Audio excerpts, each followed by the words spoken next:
Bernardo Bertolucci, you've made many remarkable films. Your last film, The Last Emperor, had a great public triumph in Hollywood. Were you happy about all those Oscars? You know, for a European director, the Oscar is a kind of very remote ceremony. It's something that it doesn't belong to us. Of course, the moment you get 9 of it, things change. So I felt suddenly sucked into a world, a universe, which is not my universe, which is a kind of legendary Hollywood universe. What it was interesting and reassuring is that the Hollywood community in general is very, very, let's say, chauvinistic. I don't think there is a record of a foreign movie, because The Last Emperor is an independent European movie that has this kind of success. So I was curious, why? And people, executive of the major companies, came to congratulate me, and they told me, in general, more or less the same thing. The Last Emperor gave them the feeling of cinema as, I mean, they said, this movie will make us think of the reason why we decided to be in movie business. Did they see the same things in the movie as you saw in it? I mean, it is a political movie. Yeah, but you know, what everybody sees in the movie is such a private emotion. I mean, cinema, I think that when we go to see a movie, if we see it in the proper place, which is the movie theater and not the TV, we enter in a kind of special rite. There is this amniotic darkness, and we're going all together to dream the same dream. And this is the great thing of cinema. I mean, it's something that happens in a community. We are all together. What in Hollywood they have seen, I think they have seen cinema. You say it's a political movie. Of course, it's a political and historical movie. But I think that more or less every movie can be called political. Also movies which are not on politics. Why? Because I think that if a director decides to accept or to refuse the interpretation of reality that the society in which he lives gives to him, he already does a political gesture. That's why I think that more or less all movies are political. If we sit in the cinema, do we all dream the same dream as you've just said, or do we all dream different dreams? We start dreaming the same dream because I mean, let's think that the movie is projected not only by the projector, which is behind everybody, but it's projected also by our eyes. So we participate in our personal, private way to this kind of ballet of ghosts that we have on the screen. You described Hollywood as the big nipple. What did you suck from it? No, that was when they gave me I think the best director or the best picture, I don't remember, the best director Oscar. I really wasn't waiting also for that, because we had already 7 or 8 Oscars.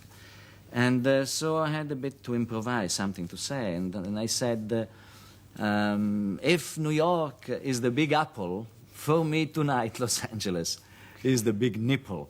So there was a moment of, in the audience, of, they were a bit, not shocked, but amazed. And then the day after, I remember I was driving in Sunset Boulevard, and the radio, there was the disc jockey saying, and now music from the big nipple. It was, they adopted it as I just meant that night, these 9 Oscars were like a big breastfeeding for all of us. I mean, it was a joke. Sometimes from Hollywood, Hollywood is a very dry nipple. That time it has been very generous. Tell me about your mother. Who was she? My mother is the most mysterious person of my life. If you know my movies, there is an obsession in my movies, which is my father. In all my movies, there is some kind of Oedipal conflict. The mother is always a kind of remote, hidden figure. My mother was born in Australia, in Sydney. That's why I think I have a quarter of my blood, which is Australian Irish. My grandmother was called Mulligan. And I'm very proud of it. I say always I'm Italian Irish. And she came to Italy, and her father was Italian. She came to Italy when she was very little, 5 or 6. She is a kind of silent, reassuring muse for my father, who is a very good Italian poet. Always being next to him, a bit in a kind of shade, but of course with a great, great power with him. It's the most amazing couple. They never split even for 5 minutes.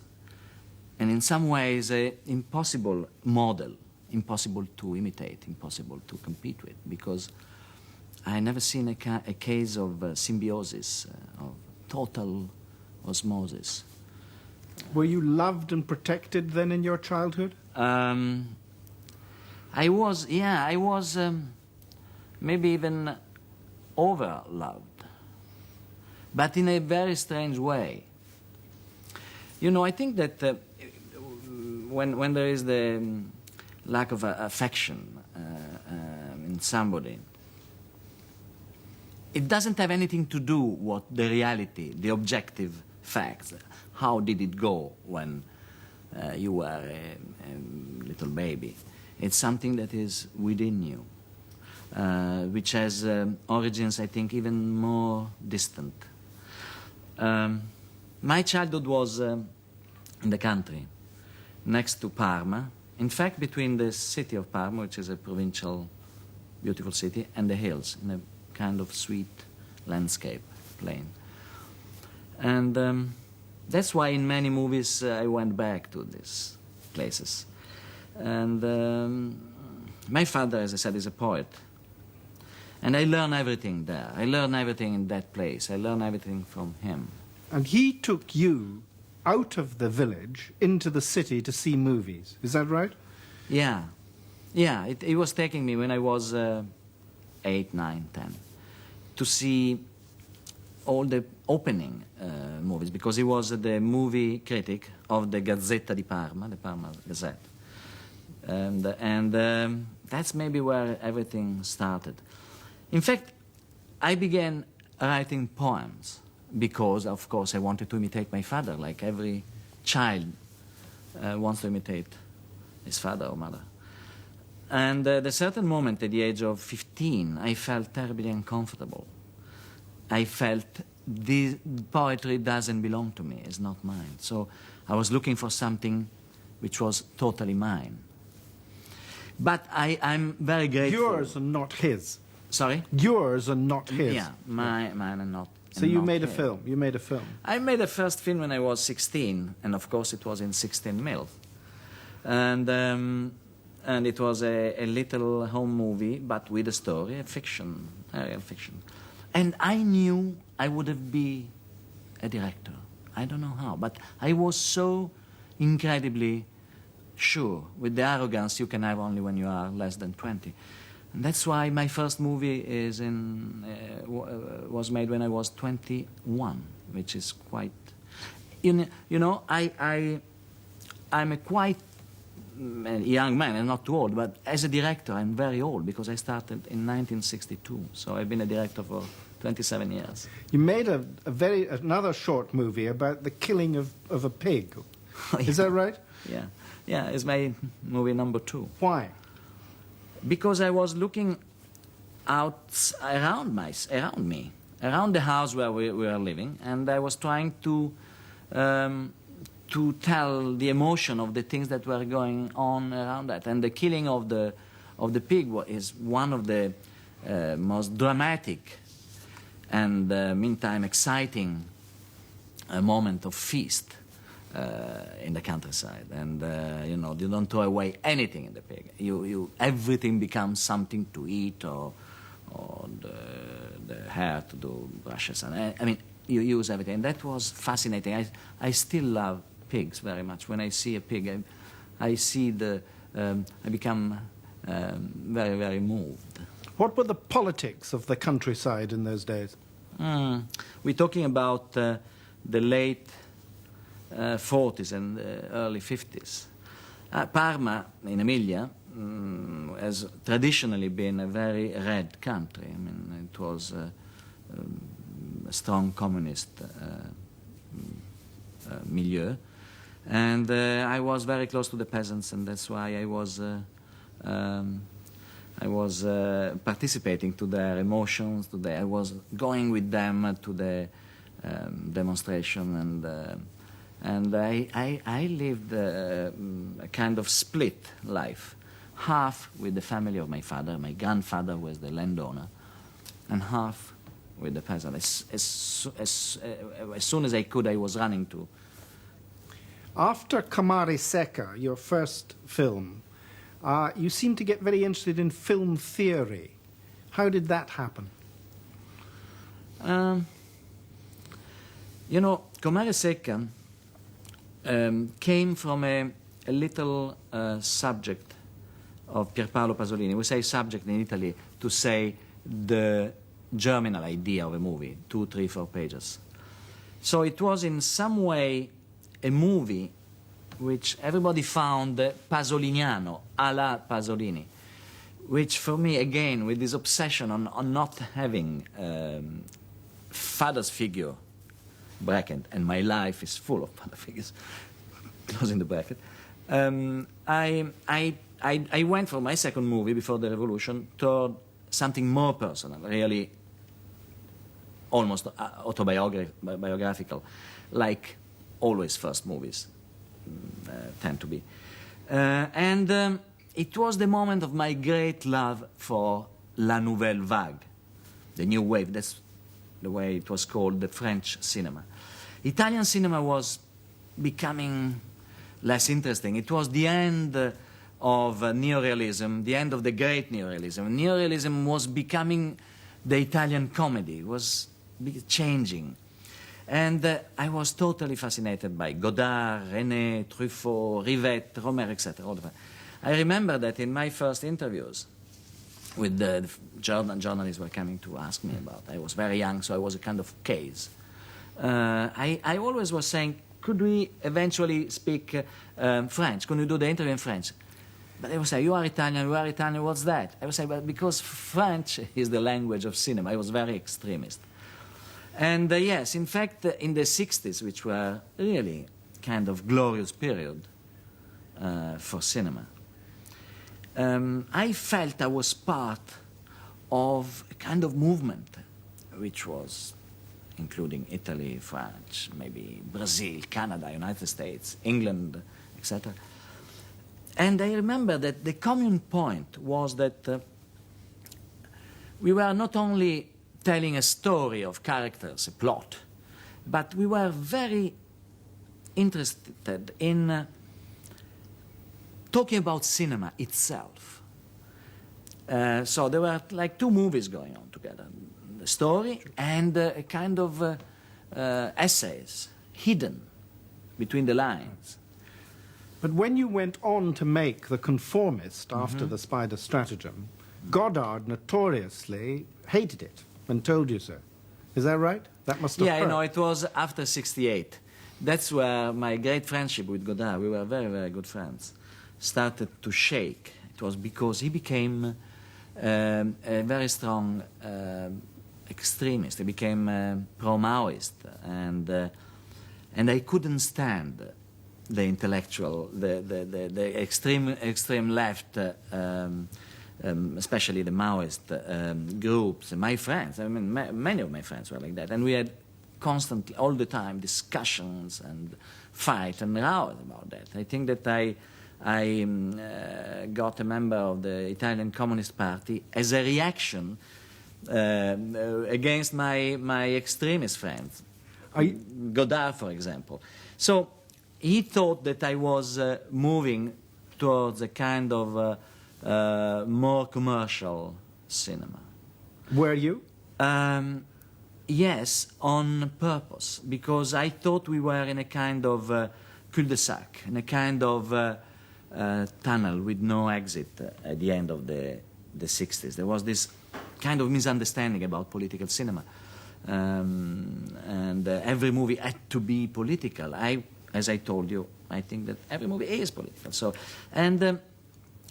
I felt that all this kind of, we were used to call it rigor, of not thinking about the audience. In fact, I felt it was just the fear of talking to the audience and being refused by the audience. So I said I have to do a move. I have to move ahead. I have to switch from a cinema of monologue, like more or less all the cinema of the 60s was a kind of great monologue, but we were talking to ourselves, to a cinema of dialogue. I didn't know if somebody would have accepted that. I didn't know if I would have found an audience, in fact. And I think I did. And it meant to me a lot. How does a film start for you? With an idea or an image or what? Every time is different. There isn't a rule, single rule. It can be a moment of my life where I feel that I'm obsessed by the idea of meeting an unknown woman and keep on meeting her and making love with her in every possible way without knowing who she is. That was my obsession at the time I did Last Tango in Paris. It came out, Last Tango in Paris comes out from this very personal obsession. Some other times I read a book, and like The Conformist, or like also Spider Strategy, or my next movie, The Sheltering Sky. And I am fascinated, and I try to do a book, or, I mean, there isn't a rule. You've chosen to work with great actors and actresses. Do you wheedle them? Do you seduce them? Do you bully them? Again, every time is different. But I think I am a kind of, they say, wild psychoanalyst with them. I try to investigate what they're hiding. Let's mention the most famous actor I work with is Marlon Brando. What I wanted, it wasn't the Marlon Brando of the actor studio that we have seen in many movies, and is great, but we know who he is. What I wanted is the secret Marlon Brando. I wanted to know more about himself. And in fact, I think it was, because, you know, since I think you cannot lie to the camera always sees the truth. I think that every film, even a fictional film, is a kind of cinema verite. You always start with fiction, and then you always end to do cinema verite, to do documentary. That's why I like to have great, famous, important actors, because it's a challenge to find out what they're hiding. And with Marlon, it was very strong. I think I fascinated him in some way, because at the end of the movie, when he saw the movie, he was quite shocked. And he didn't want to see me for a long time, because he felt that I stole something from him, that he didn't know what he was doing. But it's not all my fault. There's his complicity. You've spent a large part of your life, or much time yourself, under psychoanalysis. Has that supported you down the years, or have you found out things out about yourself that you were hiding? So this is a very private subject. Yeah, I had a very long analysis. One of these analyses that Freud calls interminable analysis. And the movie which corresponds to the beginning of my analysis is The Spider Stratagem, which is a movie about the relationship between a son and a father. I think, especially in the first years, the analysis was incredibly important. I was somebody very closed, very hidden, with a lot of problem of communication. I change a lot. But not only me, my movie changed. If you look at my movies before the analysis, they are much more close, etc.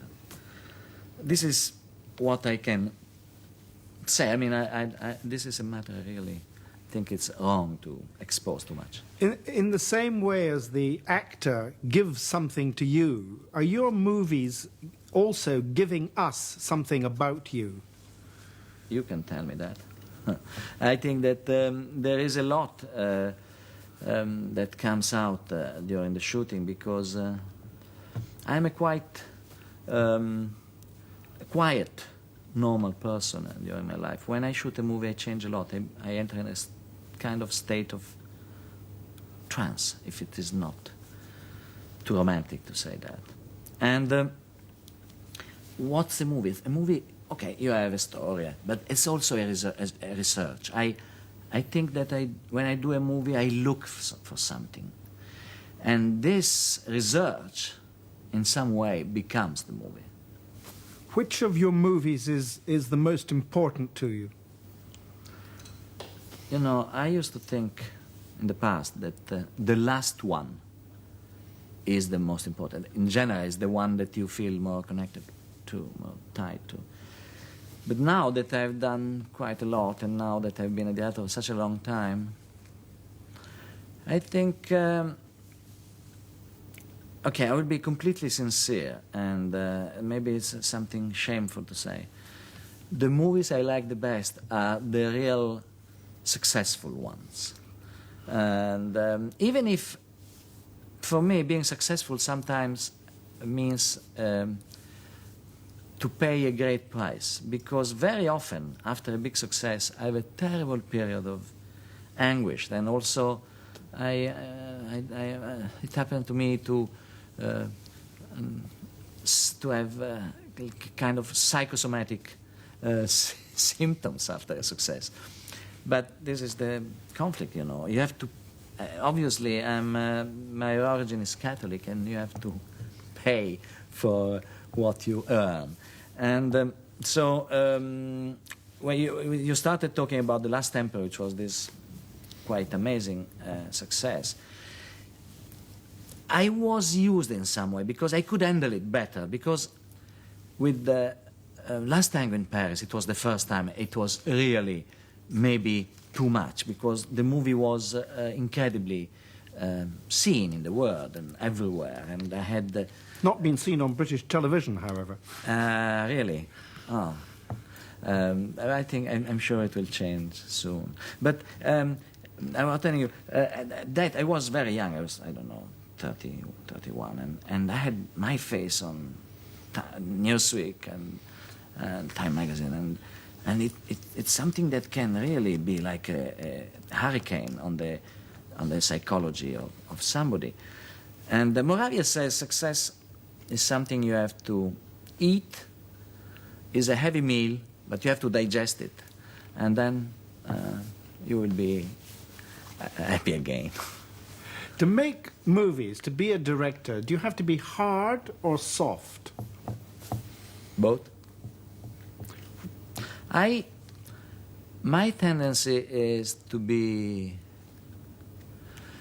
try to be very close to the actors. Of course, some of them ask for shouts and authoritarian kind of directors, so you have a bit to be.